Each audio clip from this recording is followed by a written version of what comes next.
Hey everyone. Hey guys. Welcome to another Travel Therapy Mentor video. Tonight we're going to be talking a little bit about some changes in the travel therapy world or potential changes. Anybody that's been watching our videos for a while, we've been making videos for more than 5 years now, and rarely do things change in travel therapy. And probably if you go back to our 2019 videos, much of the information is still exactly the same. But every now and then, by companies trying to improve efficiency or facilities trying to improve efficiency or make the process easier, some things will change. One thing that came to our attention recently is a change in the way that some facilities or clinics want to do interviews. So we just want to bring that up with you guys, talk about what potentially changes might be coming in the future for travel therapy, and get your opinion on it. So Whitney's going to introduce us, and we'll jump right in. Hello. For those of you guys that may not know us, we are Whitney and Jared Kazaza, and we're both traveling doctors of physical therapy. We've been travel PTs for over 9 years now. We started when we were new grad PTs in 2015. We don't work full-time anymore. We are semi-retired now, and we work part-time as physical therapists clinically, taking about 1 contract a year. We're currently on a travel therapy contract in Charlottesville, Virginia, which isn't too far from home for us. We're from Virginia, and we've traveled all over the world in our free time between travel therapy contracts. And as Jared mentioned, we've done a lot of videos and content over the years on all the different travel therapy topics. And this is something new that came to our attention that we're going to be talking to you guys a little bit about tonight.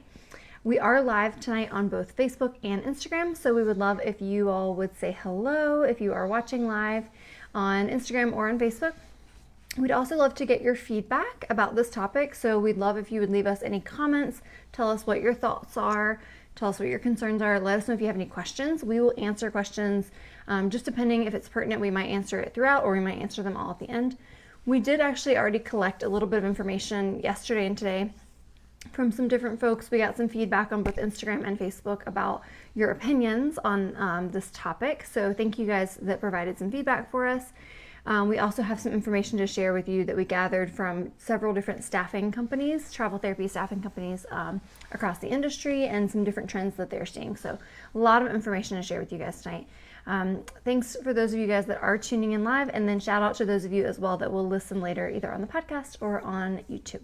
Yep. Okay, so we've talked a lot. We've made at least a couple videos about interviews. We've written a lot of articles about interviews. If you've been to any of our presentations, the ones we do in person, we always harp on how important interviews are. The reason we talk so much about it is because it's really the only insight that a traveler gets into a facility. And very often the people that have bad experience with travel therapy, they don't do a thorough interview. So a lot of times people will just talk to the recruiter will say, hey, I've got this really good job. They'll get on the phone, it'll be like a 5-minute back and forth, and then they'll accept the job. And they don't really ask a lot of questions to make sure it's a good fit for them. And the reason that is an issue is because their clinics are so different. You could work in an outpatient clinic that's one-on-one, that has documentation time. You're seeing 7 patients a day. Or you could work at an outpatient clinic where you're seeing 26 patients a day. Like, the variation is massive. And you can't just go by, oh, outpatient PT, I can do that. You really need to talk to the manager or the person making decisions and see if that clinic is going to be a good fit for you before you accept a job. So interviews, extremely, extremely important. Anybody that hasn't been a traveler or is new to traveling, just realize that when you talk to the manager on the phone, that's your only insight into the clinic. It's the only way you know if it's going to be a good fit for you or not. Yeah, and so like Jared said, we've talked over and over about how important we feel as travel therapists that the interview process is. However, there is a trend, especially in other disciplines, especially travel nursing, where they don't necessarily always do an interview for the travel contract. And that's definitely become more of the norm, especially for hospital systems. Now, as therapists, we work in all kinds of different settings. Some of us will work in hospitals, but a lot of us will work in skilled nursing facilities, outpatient facilities, home health, schools, various other, smaller settings as a travel therapist. That's a PT, an OT, and SLP. Now, nurses and other healthcare practitioners do sometimes work in outpatient clinics or other types of facilities, but by and large, quite often they're working in hospitals. And since travel nursing especially is so common in hospitals, they have a really good system in place at most hospitals where they might be onboarding 20 or 50 nurses all at once because they have so many different units within the hospital, and they have a really good system in place for that onboarding, credentialing, the training, the orientation, all that. And so a lot of times the nurses just kind of feel like they don't really even need an interview as long as they have a general idea of like which floor they're going to be on, which type of unit. They're like, you know what, we're in and out, we know the deal. Yeah, floor, unit, maybe patient ratios, documentation system. Like those are most of the questions that nurses are going to have about a potential contract. And so for that reason, and especially because they hire nurses at these hospital systems in such high volumes, they don't always have time to interview a lot of them. So they have set up a screening process for nurses especially, where they just look at their resume, their profile, they have them fill out some questions to make sure they meet the minimum requirements, and they just make an automatic offer.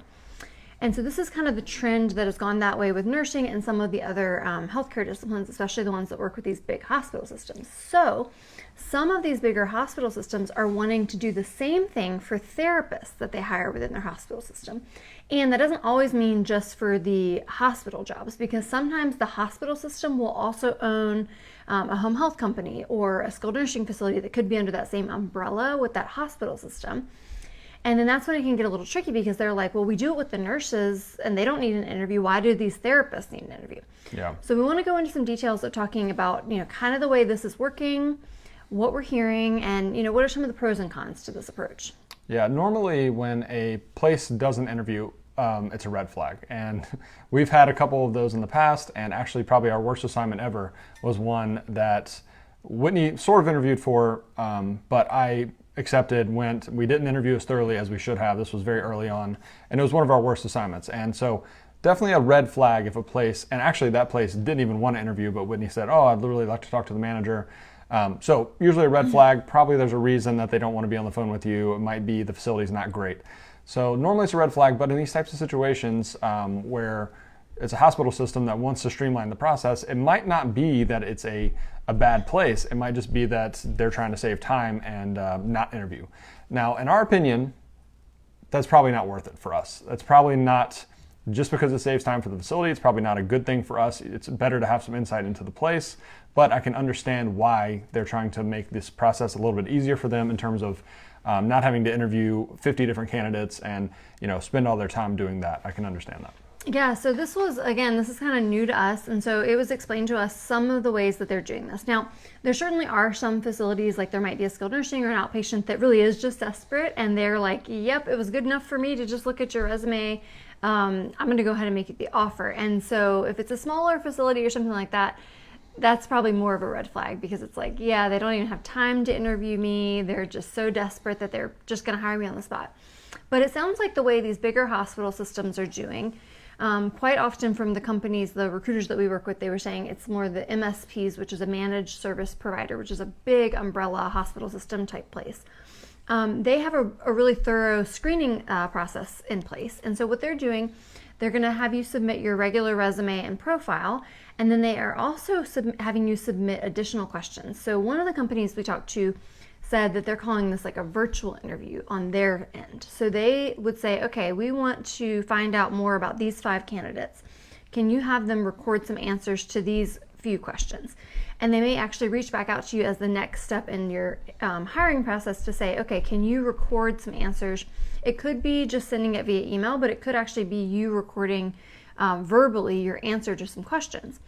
And this makes it so that they can quickly screen a few different candidates without having to arrange interviews, because sometimes it can be a lot of time to arrange a time that works well for both the manager or whoever's doing the hiring process and the clinician, because we all work and we have different schedules and things like that. So it could take several days for them to line up interviews.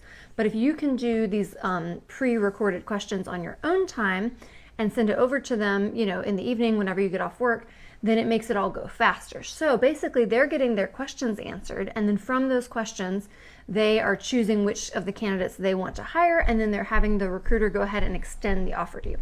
So we understand the premise behind it. Like, it's streamlining the process, it's making things go quicker. It works really well on the facility side, the hospital in this case. However, what it doesn't do is allow the therapist or the clinician any opportunity to ask any follow-up questions. So there's pros and cons there, right? Like, it works well for the client or the facility, but is it working well for the therapist or the clinician? Yep. Got a question. Will you be giving suggestions for questions to ask during interviews? We're not going to go too much into that this video. We've made at least one other video specifically about all the questions we ask. We also have an article that has all the questions that we ask listed out. So we can link to that though.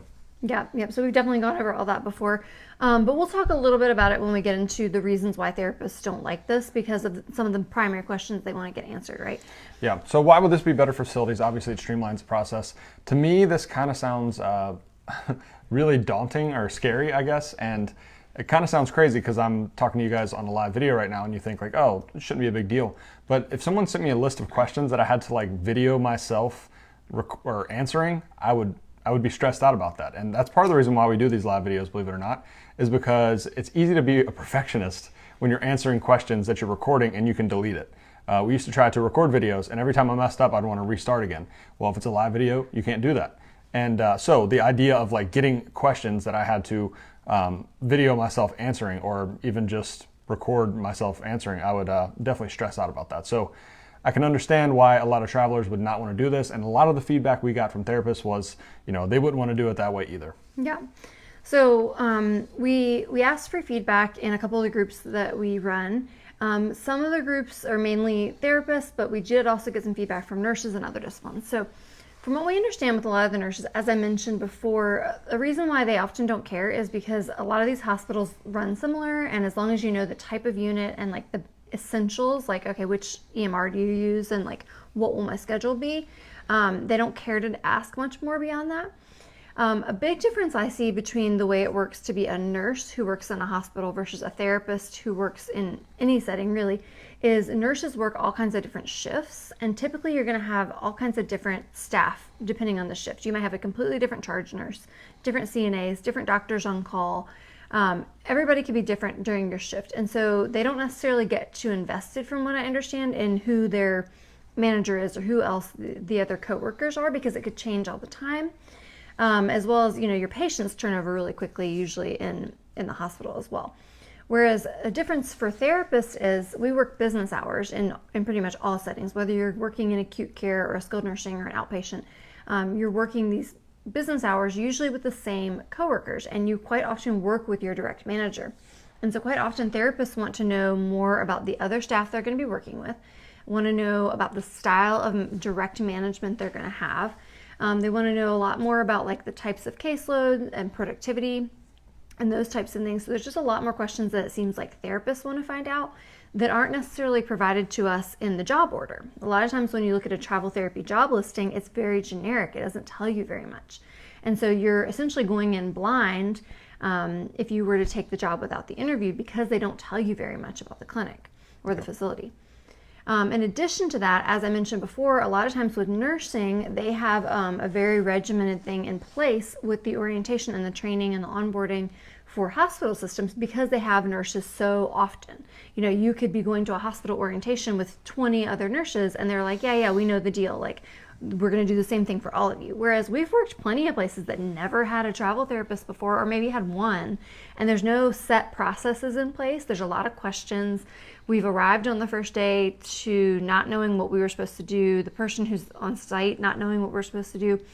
So it's a lot different as a therapist, and there's a lot more questions to be answered, in our opinion. Yeah, we're all for trying to streamline the process. And so because we heard this and Whitney and I started brainstorming, like, well, how could something like this potentially work? Where sometimes some of you travelers probably know, if you're on assignment and you're trying to interview for another job, there can be a lot of issues because maybe your hours at work are the same time as the clinic manager at the other place's hours, and trying to set up a time can be really difficult. So we were like, okay, how can we streamline this? Well, one way we thought of is maybe they send you a list of questions to answer and you send them a list of questions to answer, at least to get that basic part out of the way. And maybe you'd still probably want to have a phone call to follow up with anything that you wanted to clarify, but maybe it'd be a much shorter conversation, maybe 5 or 10 minutes instead of 30 minutes like a normal interview might be. But either way, I don't really see any way around talking to the manager to get a feel for what the facility is going to be like before you accept a job.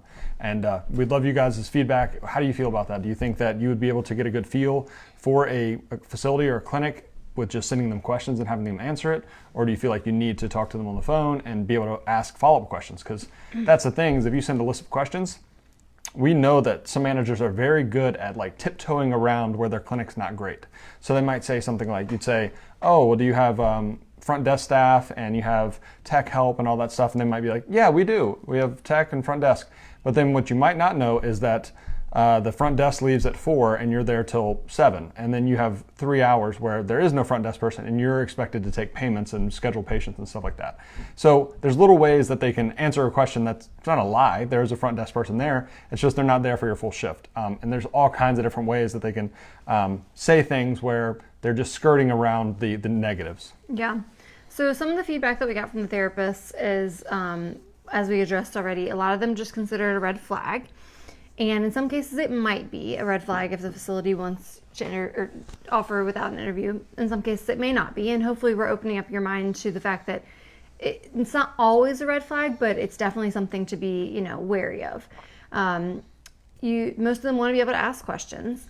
Some of them even said that they really want to be able to get a feel for the manager's personality and having more of a conversation with them. So as Jared said, even though some of it is like you just want your basic questions answered, some of it is actually having a conversation with the person, and hopefully it's the person that you're actually going to work with on site.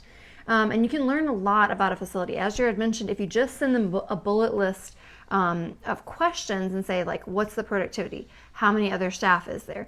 It might look great on paper, literally on paper, but whereas if you had an opportunity to have a 20-minute conversation with them, some stuff might come out that wouldn't have otherwise come out. So some of the therapists mentioned that they really prefer to get a feel for what that manager's like. And we've noticed this before too. We want to get a feel for how flexible are they. If we bring up a couple scenarios like, okay, you say the productivity is this, but what if it's a week where I have a lot of evaluations, or it's a week where I have a lot of non-visit discharges and there's more paperwork? Well, is it flexible? Or what if I need to stay over? You want to get some feedback on questions like that they couldn't necessarily answer in a bullet point. Yep. Some of the other feedback we got, some people said they wouldn't mind as long as they had general information about the job, like just the basics that some people said that they had accepted jobs without interviews before and that it went well.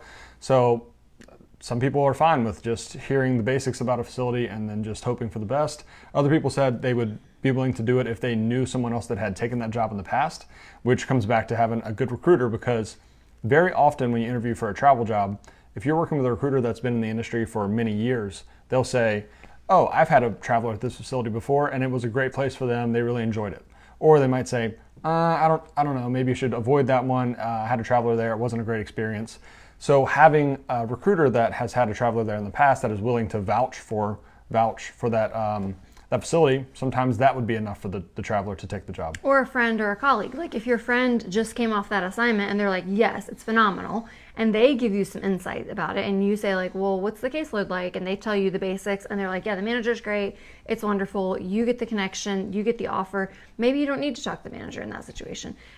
Us personally, we probably still would want to, but we could see certain situations where if you had enough information provided and someone to vouch for it, that maybe you wouldn't need that. And one of the nurses, I think, mentioned that because they said, well, I do my own research about the hospital and the unit before going. And we're like, yeah, but how much research can you do? But maybe if it's a really common hospital, like Mass General, and thousands of travel nurses have worked at Mass General, maybe there's actual Google reviews and like reviews online of like working in the PACU at Mass General, and maybe other therapists have reviewed it. But like, if you're like, oh, I'm going to work at, XYZ outpatient physical therapy clinic in Laramie, Wyoming. Is that a place, Laramie? In Seattle, right, Washington, or Tacoma, Washington, or something, like, you might not be able to find a review about that one outpatient clinic in that one small town. Like, you're not going to.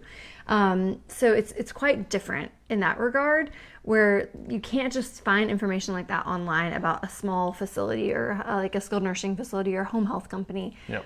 The way you can a hospital. So I think that's a big difference too there. And then a couple of people said that as long as the pay was high enough, they didn't care. They would be willing to risk it and go to a facility and hope for the best. Yeah, I mean, there's some therapists out there that are like, you know what, the job's paying $3,000 a week after taxes. I don't care how bad it is. I'm gonna go take the job if they make me the offer, and if that's your prerogative, like, that's cool. But I would say that those answers were more the minority of answers. I would say the majority of answers that we got from all the therapists were, I prefer to have the conversation with an actual manager so I can get my questions answered. Yeah, personally, that's definitely not us. We have mentioned this in the past, but I would much rather work, I'm not kidding, I would rather work at a job that I know is going to be a good fit. So say I know someone that's been there, everything sounds good, they vouch for it, making half versus not interviewing for a job and going and hoping for the best just because it's paying high.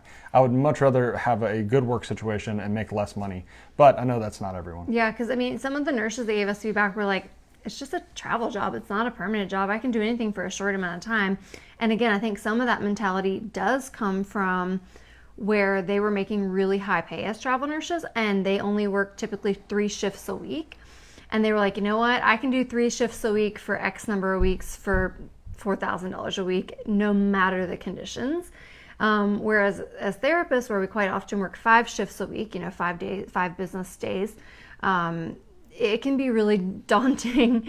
And also sometimes we spend a lot more time with our patients. I think that is a big difference too from nursing, where quite often nursing is just you're in and out of the room, you do what you need done.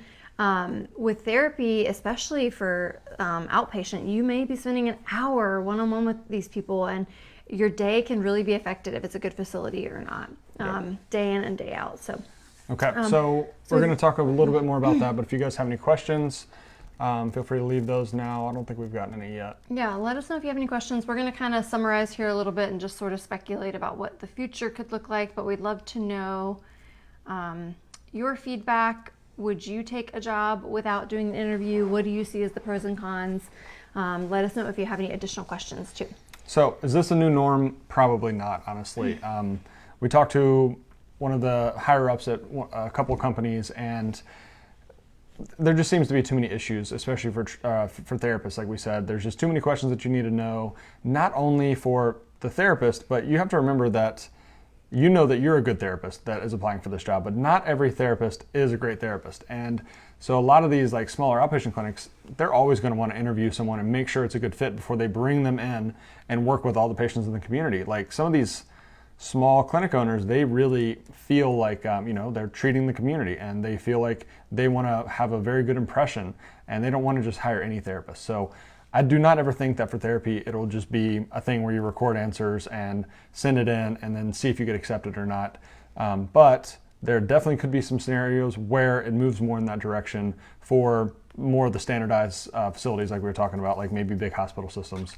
That could be more of how it goes in the future. Yeah, more to Jared's point there, we've talked about a lot of the reasons why we don't think therapists will want to go this route, but from a screening perspective for a facility hiring a therapist, especially an outpatient, it can really affect their reputation as a clinic if they hire a bad therapist. Now, of course, every setting, every discipline, nursing, therapy, otherwise, they want to have good clinicians, right? You want to make sure that people do a good job. But a lot of times in the hospital, you're just kind of in and out. They want to make sure that you're not going to harm anyone, that you have the minimum qualifications to do the job that needs to be done, but that patient may only see you once or twice, and let's be honest, they don't really have a choice of who their nurse or who their other clinician is that comes into the room for 5 minutes and then leaves. They're probably not going to leave a whole bad review about a whole hospital based on one bad encounter with one bad nurse, right? Whereas a therapist, we see patients for a lot of follow-up visits, especially an outpatient, for many weeks. So if someone comes to you, an outpatient, especially for an injury, they may see you 2 to 3 times a week for 12 weeks or so. And that's going to really shape the course of their care. And so for an outpatient facility, they really want to make sure they hire a strong clinician who can care for these patients appropriately and represent their company well. So we see that as one barrier, especially with outpatient facilities. Another thing that pretty much all the recruiters said too is, let's say you apply for a job and you get a situation like this where they say, well, they don't really want to interview. Would you just be willing to answer these questions? And they might offer you the job. Normally, if you push back and say, no, I would really like to interview for this job, almost all of them at this point are willing to still do the interview. So if that's something you're uncomfortable with, just make sure to tell your recruiter that. And honestly, if you say that you're uncomfortable with it and the facility still says they want to do that, then probably don't take that job anyway. So, if you're one of the people that does care, that really does want to talk on the phone and make sure it's a good fit for you, you should still be able to get the interview for the time being. Yeah, we really don't see this as being a major trend. Like we said, it seems to be just with certain clients, only with certain facilities, particularly the bigger hospital systems. Pretty much all the recruiters said that if it was a direct client, a smaller facility, they weren't seeing any of this trend. They were still just doing interviews the same way we've always done. So you're probably only going to see it in select circumstances, but we did want to make you guys aware of it, that we are hearing a little bit more of it happening. So you may have it presented to you, and for the most part you're going to have an option to say like, no, I'd rather still talk on the phone, or I'm just going to pass up on this particular job opportunity. But who knows, maybe in the future, maybe they will want to go towards some sort of hybrid method where they do some of it. They were calling it like a virtual interview, where you pre-record some answers as an additional screening before the actual interview. And who knows, maybe that would be a good thing. Maybe that would help streamline some of the process, so that when you do get to the interview or the phone call, maybe you've gotten the majority of your questions answered and they've gotten the majority of their questions answered. And so maybe the phone call ends up being shorter. Or maybe it allows you to screen, like if they would do it on their end, where they put more information up front in the job listing, then maybe it would allow you to screen and decide if it's even a job you want to submit for. Because how many times, for you experienced travel therapists that are listening, how many times have you applied for a job, and then once you got on the phone, as soon as you heard some of the answers, you were like, oh, I'm definitely not going to take this job. If they would have just listed that in the listing, I wouldn't have even applied for it in the first place. Like we interviewed for an outpatient clinic one time that was like, oh yeah, we do all 30-minute evals, only 30 minutes for the eval, only 30 minutes for the treatment, turn them over, so then you're seeing like 20 plus in a day. And just immediately we were like, no, we're not taking this job. If that had been listed on the listing, we never would have interviewed. Yeah, we didn't even ask follow-up questions. We were like, okay, yeah, it doesn't sound like it's going to be a good fit for us. Yeah, so it could be a good thing if they would start listing more information up front on the job listings, just to save everybody some time, right? So who knows, maybe this will actually be a trend in the right direction, where we have more transparency on both ends prior to wasting our time on the phone with an interview. And that's something we kind of were discussing too, is like, honestly, we think it would be great if the facilities would have some questions, like standardized questions. So maybe the travel company or whoever is listing this job could ask the facility some standard questions about number of patients per day, just the basics, depending on the setting. The questions would change depending on what setting it is, but the basic questions: what are their staff there? What's the documentation system? So that then, you could easily be like, okay, well, I'm not even going to apply for that job. Because probably what's happening now, and the reason they're kind of wanting to do things like this, is probably a lot of these facilities have a little, what they feel like is their time being wasted, because someone will apply and then it's not a good fit for them and they turn the job down, and they're like, why do we have to interview 8 people to get someone to take this job? Well, if you had the right information out there, you wouldn't have 8 applicants. You might have 3 that actually want to take that job. So we think that would be the ideal, is for the facilities to have pre-recorded, or I know that's probably not going to happen, but pre-written questions that they respond to, that then you could look and have more information about the specific job without giving away too many details. Because that's the other issue, is the travel companies don't want to put too much information about the facilities, because other companies will come in and try to take those contracts. So there's a give and a take there. Yeah, so I definitely think there's some room for improvement in the way that it's done currently anyway. And so maybe if this is what the clients are asking for, and when I say clients, when we talk to the recruiters about facilities, they call them the client. So the client is the hospital, the skilled nursing facility, the outpatient clinic. So we understand that maybe some of these big hospital systems are wanting to move that direction. Well, if they are wanting to move that direction and they're already putting systems into place, maybe as part of their systems, they can add just a little bit more detail into their job listings. Sometimes we even see like such a lack of detail where it'll just say hospital, but it doesn't even say which unit. And it's like, come on, people, like, I'm not going to waste my time applying for this job if it's, hospital acute care, when I'm only willing to work hospital outpatient. Or, maybe somebody's only willing to work hospital inpatient rehab, but they don't want to work acute care or something like that. It's like, can we just at least list the setting? Like, if these MSPs, the managed service providers, or these hospitals want things to be more streamlined, the minimum they could do is list which unit it is. Yeah. Because like I said before, sometimes these hospital systems will own home health companies, and it's like, it could say, hospital XYZ, but it's actually their home health company. It's like, come on. Yeah. The amount of information given is very lacking for sure, and it caused a lot of confusion. I think I've told the story before, but my first contract ever 9 years ago now, it was listed as inpatient, and I had an inpatient rehab clinical, and I wanted to work inpatient rehab. I thought, oh, this will be great. I'll interview for this job. Well, I get on the phone and right away realize that it's not inpatient rehab, it's acute care, which I had no experience in. And that easily could have just been, that was a very easy thing that they could have fixed up front by just listing acute care instead of inpatient. But, the way things are listed is not great. And it would be a lot better if there was more transparency in the job listings for sure. Yeah. So who knows, maybe with some of these changes on the horizon, it could be some changes for the better, but we want to let you guys know of kind of, some of the things we're hearing about. Now, if it does trend in this direction of where they're like, okay, maybe we will list more information, or maybe they're going to offer you the job without the interview, but you get some basic questions answered, I would still be a little bit wary, because like we mentioned, even if you feel like you're getting some of your basic questions answered, there's a lot of things they can conceal within those answers. So if I were you as a therapist, I would probably still push to at minimum have a brief phone call with one of the direct managers that you're going to be working with, even if they're like, okay, we're offering you the job and here's some basic information about which facility in the unit and all that.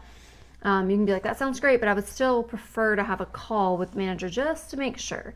Now, there's always no guarantee. Like sometimes we've interviewed for jobs and they sounded great, and then we got there and it wasn't great. It's going to happen sometimes, but hopefully by doing a lot of these due diligence types of things, doing the interview, getting your questions answered, you're going to weed out a lot of the bad assignments and hopefully have a good experience when you get there, because that's what we all want, right? Like we think that's better for the staffing company. It's better for the facility. It's better for you. If you don't spend everybody's time committing to this job, moving there, and then it sucks and then you quit, that puts everybody in a bad situation. So that's what we try to hammer home when we do any kind of presentations to recruiters or companies, is that it's in everyone's best interest for it to be a good fit. And I think sometimes recruiters don't realize that, or they're looking at things too short-sighted, and they're just trying to fill these jobs. They're like, oh, I need to get this person in there, get this person in there. Well, it's not going to be good for the facility or the traveler if it's not a good fit for them, because they're going to be behind, they're going to be struggling, they're going to be having a bad time, they're going to be upset. The facility is going to not be happy because the traveler's falling behind. So it's in everyone's best interest for there to be transparency and for this process to go as smoothly as possible. And so it's kind of crazy that it's still not very transparent. Yeah. So who knows, these could be some good changes in the future for the travel industry. Some of it could be a little tricky. So we'll just kind of see what happens. But again, we would love your feedback. We'd love to hear from you guys. If you are a current traveler and you do start seeing more of this, please let us know. So we can keep everybody up to date. But again, it doesn't seem like it's the norm across the board at all, just certain clients. Yep. So if anybody has any questions who is watching live, we'd love to hear from you. Let us know. Let's see if we have anything here. Amanda says, thank you for the good insights. You're welcome, Amanda. Thank you for tuning in. I think that was it. Let's see. And then anybody over here have any questions? Hey, Juan. Thanks for joining. Hey, Nick. Hey, Michael. Hey, Christina. Hey, Kayla. And hey to everyone. Too many names to name on Instagram, but we appreciate you guys for tuning in. Yeah. All right. Well, if there are no questions live, as always, please feel free to send us a message, a private message, either on Facebook, Instagram, or via our website. If you just fill out our contact us form, we're happy to answer any questions. Let us know if you have any more feedback about this topic. We posted about it in our 2 groups on Facebook if you want to chime into the conversation there. We'd love to hear from you guys. And then we also, again, we spoke to several of our recruiters about this. We work with a lot of different companies. We work with over a dozen companies. Most of them were in direct contact with the managers, the owners in a lot of cases. So we do a lot of back and forth between you guys, the travelers, and our audience and the companies. So we can bring a lot of the feedback and concerns to them, and sometimes they may not have control over making big changes, but who knows, it could make a big difference. So we are happy to do that. So if any of our recruiters or companies are watching, we're happy to have further conversations about this, about what we're hearing from the travelers and the therapists as well. Hopefully we can all work together to keep things moving in the right direction and make it a positive experience for everybody. Yep. Thank you. We get a couple comments here. Thanks for the live. I did learn a lot as a new traveler. That's great to hear. And again, for those of you that may be newer to our page, maybe this is the first video or podcast that you've listened to, tons of information on our website at traveltherapymentor.com. You can also just go back and listen to our old podcasts on whichever podcast platform you like, or on our YouTube channel. If you are new to travel therapy and you're thinking about getting started, feel free to reach out to us with any questions. We can also help get you connected with recruiters. As I mentioned, we work with over 12 companies, and we have a lot of great recruiters, depending on what type of therapist you are, what your situation is, what your preferences are. We can connect you with some great recruiters. So if you're interested in that, you can fill out our recruiter recommendation form on our website. Yep. What's up, Mike? Mike said yellow power. Good dancer and wealth of knowledge. Oh, hey, Mike. Mike is a therapist that we just met recently at MedVenture Camp. Good to hear from you, Mike. What a great travel event. But all right, guys, if that's all the questions and everything, we'll wrap up for tonight. Thank you so much for tuning in, and let us know if you have any other questions. Yep. Take care, everyone. Bye. Bye.